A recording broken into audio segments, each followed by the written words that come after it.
thank you so much to Games for Change for allowing me to share my perspective and much of the disability community's perspectives on gaming, from what it means to our communities, our mental health, in ways we can ensure we are not excluded from our passions.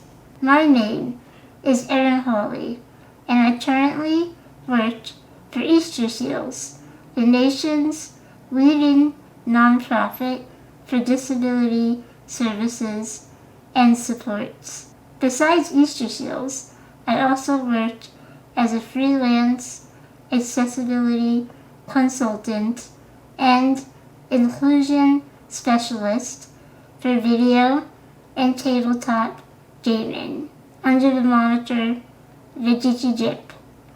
I was proud to work on the Xbox Adaptive Controller, play test, and report on accessibility in AAA games, and so much more. I've been a gamer since the 80s, starting with the Atari 2600, and now enjoying my hobby on PC, Xbox, and the Nintendo Switch.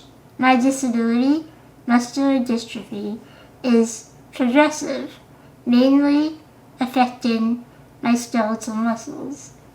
For my hobby, this meant that video games became increasingly difficult to play, especially as controllers became more and more complicated.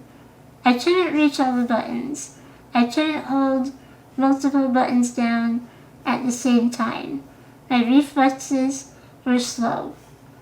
For a long time, I stopped playing video games, and I missed out on a lot of titles I wanted to play.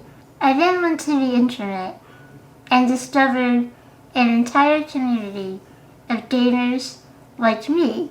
I also discovered disabled gamers who weren't like me and had different access needs. This discovery of a disabled gaming community online was completely validating.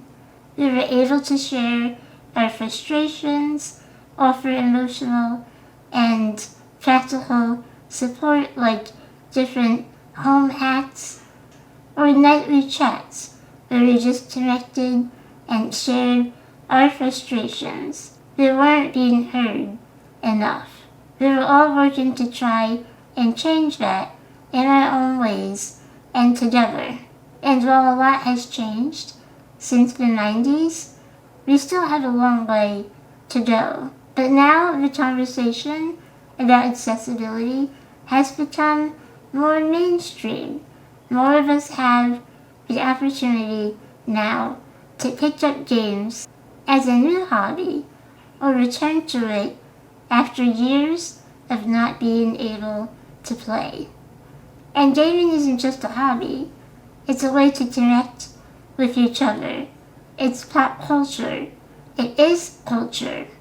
And when you exclude people from that culture, you are continuing the segregation of disabled people. When you don't have remarkable keys, you're excluding us. When you don't have auto aim options, you're excluding us. And when you don't have difficulty sliders in your game, you are excluding us. For many disabled people, myself included, and even for non-disabled people, video games are a way to disconnect from the world for a bit.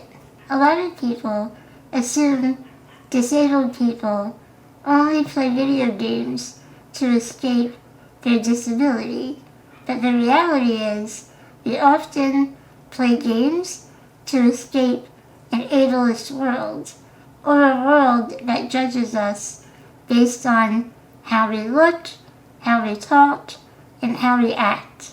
Sure, I sometimes play games to escape any physical pain I'm in, but my disability is an integral part of who I am and not something I want or need to leave behind. Thanks to the internet, we can now use games to socialize with people from all over the world.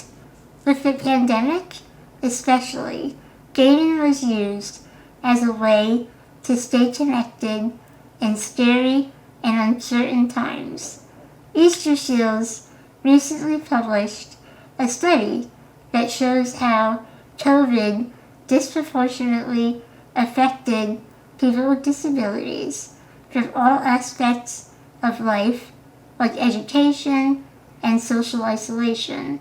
And for those of us who gain that social aspect of the hobby is one way that we were able to stay afloat. Streaming video games is another way the disability community stays connected. I have a Twitch channel, as do most of my disabled friends. Not only is this a way to socialize and laugh and release any stress, but it's a way to show non-disabled people that we, yes, play video games, have hobbies, and can probably kick your ass in Mortal Kombat.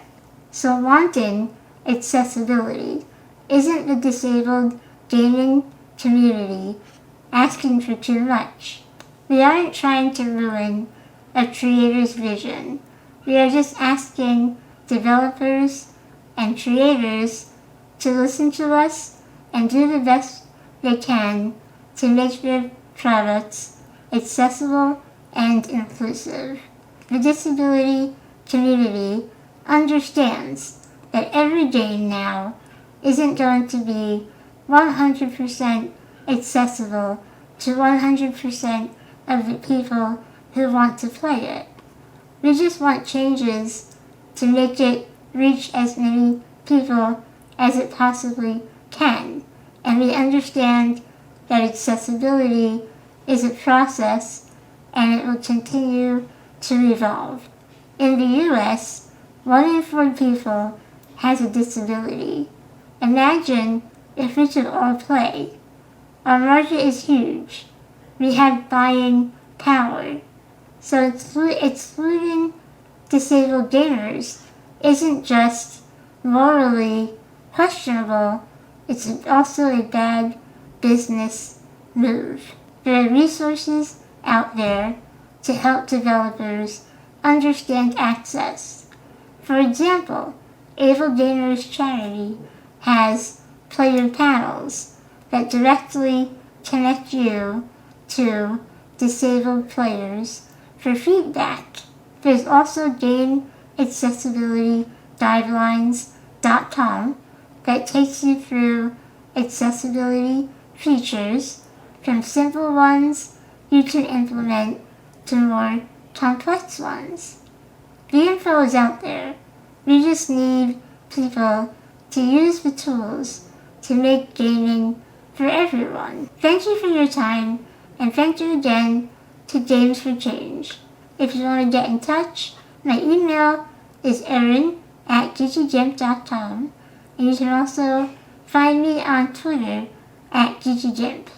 Thanks.